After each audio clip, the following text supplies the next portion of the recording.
Bien, ahí estaba entonces el ministro confirmando que la señora Patricia Benavides tendrá seguridad como personalidad hasta agosto, decía él.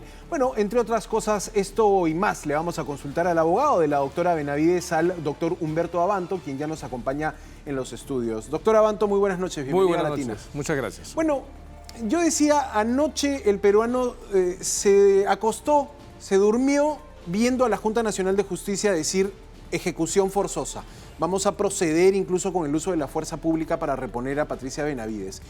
Hoy el Poder Judicial cambia la historia y dice vamos a suspender por 24 meses a la fiscal Benavides. ¿Cómo toma usted estos giros en la información y esta situación que, claro, finalmente creo que es algo que estaba en lo esperable, ¿no? Un pronunciamiento del Poder Judicial. Yo creo que la mayoría del Perú puede decir que somos un país en el que podemos morir de hambre, pero jamás de aburrimiento. Ajá, noticias no faltan. Noticias no faltan. Nos sorprendió la resolución y por la pobreza, por la indigencia de los argumentos, por las falsedades que se han colocado allí. Y sorprende a un hombre como el juez Segismundo León, ¿no? Que usualmente ha tenido resoluciones en instancias inferiores bastante lógicas y bastante bien estructuradas. Acá, si bien es cierto, se dice que en los mandatos no la suspende como fiscal de la Nación, tanto en las consideraciones, ¿no?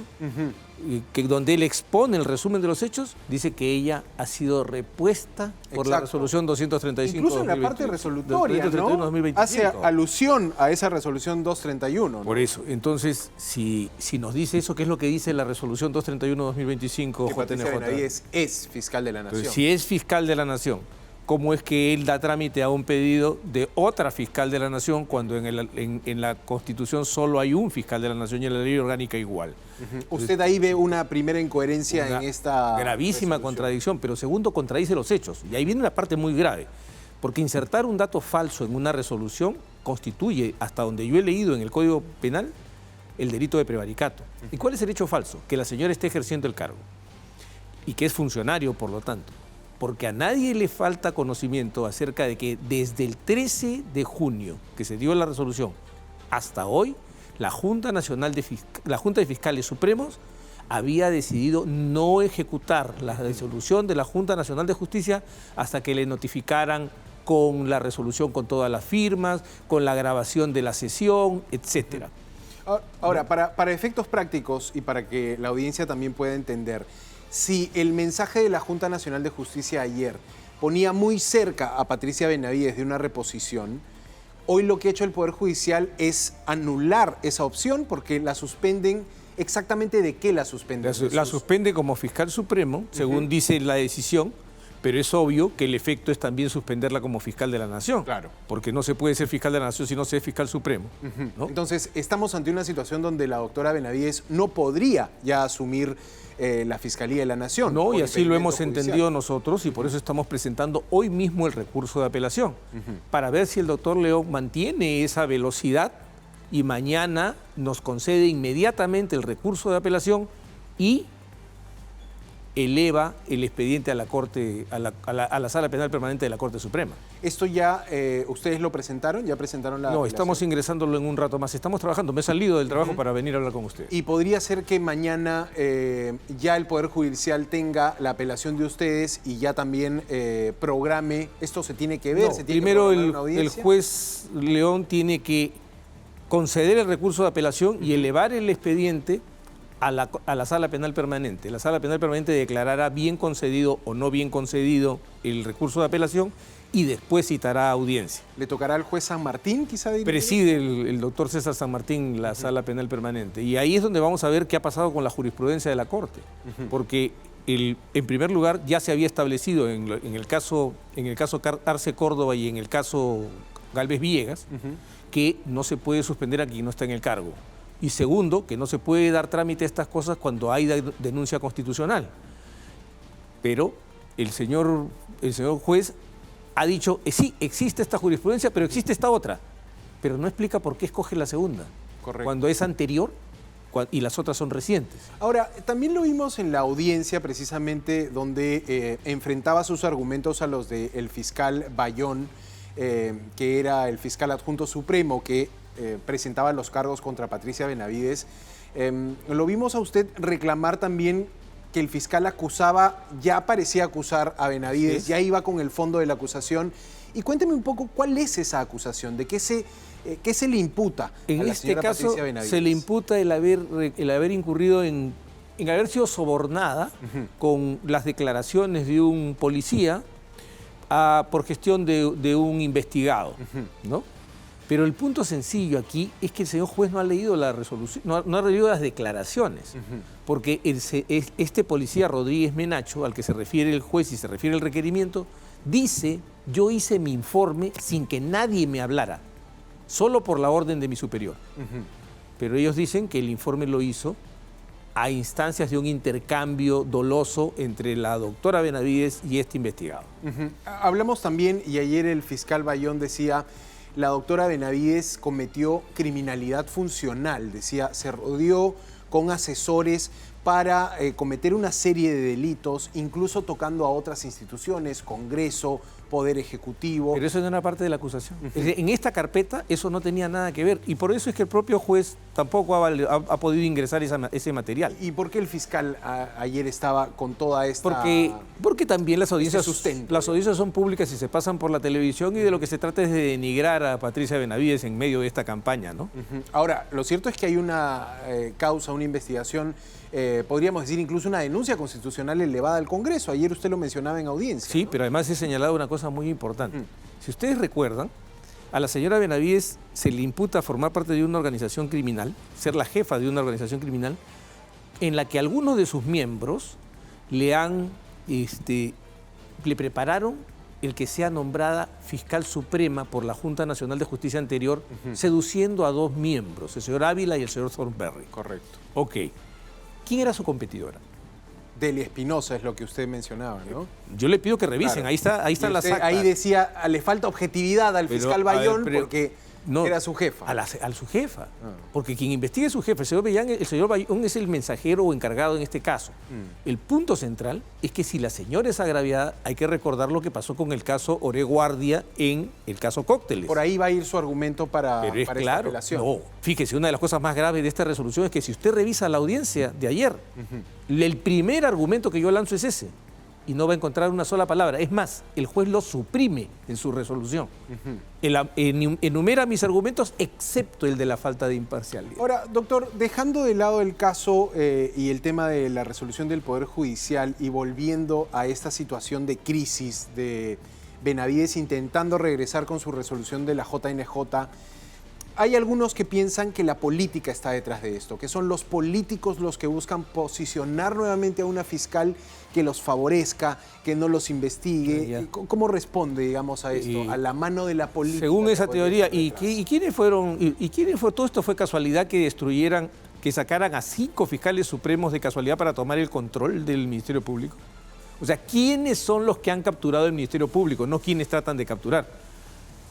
Pedro Chávarri, Víctor Raúl Rodríguez Montesa, Luis Carlos Arce Córdoba, Tomás Aladino Gálvez, que fue además destituido mientras estaba intubado sin siquiera poder defenderse, y la señora Liz Patricia Benavides Vargas.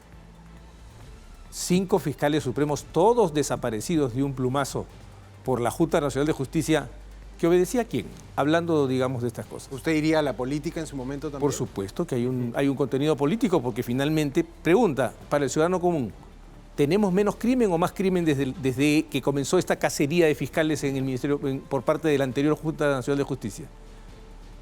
Y si tenemos más crímenes, pero tenemos el sistema político desangrado por investigaciones caprichosas, ¿por qué? Bueno, ahora dicen que podrían incluso volver los fiscales Arce Córdoba, el fiscal Rodríguez Montesa, con la misma línea de Tomás Gálvez, ¿no? ¿Y por qué no podrían volver si han sido víctimas de atropellos, como la señora Benavides lo ha sido? Ahora, quienes argumentan que la política está detrás de la reposición de Benavides dicen, mira la Junta. Tienes en la Junta a una vicepresidenta como María Teresa Cabrera, que fue congresista de Podemos.